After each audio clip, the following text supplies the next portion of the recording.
दर्शक बंधु ओढ़नी सीरियल रे देखा पाइबे एक धमाकदार एपिसोड। अंश जीवन को किडनी देकी घर को आसीबा पर मानसी अंश को मारिबा पई चेष्टा करिवो। अंश हॉस्पिटल रु आसिकी ता रूम रे सोईथिबो। तापर से बदमाश मानसी अंश को मारिबा पई गोटे छुरी आनिकी अंश को रूम को आसीबो।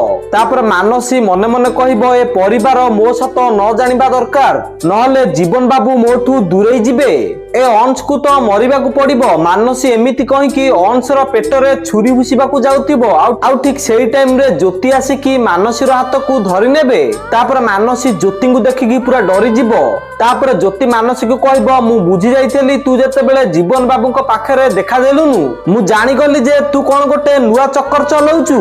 ज्योति एमिति कहिकी कहबे अपा तोर पापर घोड़ा भरी गलानी, ए सब करबा तू छाड़ी दे। ज्योति एमिति कहिले मानसी कहबो एबे भी दीटा पाप करिवार अछि, गोटे हला से अंश को मारिबी आ गोटे हला तते भी मारी देबी। से बदमाश मानसी एमिति कहिकी अंश को पेटरे पुणी थरे छुरी भुसिबा पई जाउथिबो।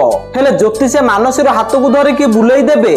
तापर ज्योति मानसी को कहबे परिवार मो कथा न सुनिले नहीं, हेले अंश उठिले अंश तोर सबु कारनामार पर्दाफाश करिवो। आ अंश समस्त आगे तो कथा कहबा पर तो खेल सरी जिवो। तो दर्शक बंधु आपण मानु कोन लागुची मानसी कोन ए घरु बाहर जिवो कि आपन मतामत कोन हमको कमेंट माध्यम रे जणांतु। आ ओढ़नी सीरियल रो सब टिकमिक अपडेट सर्वप्रथमे जानिबा पय वीडियो गोडा लाइक करी चैनल को सब्सक्राइब कर दियंतु।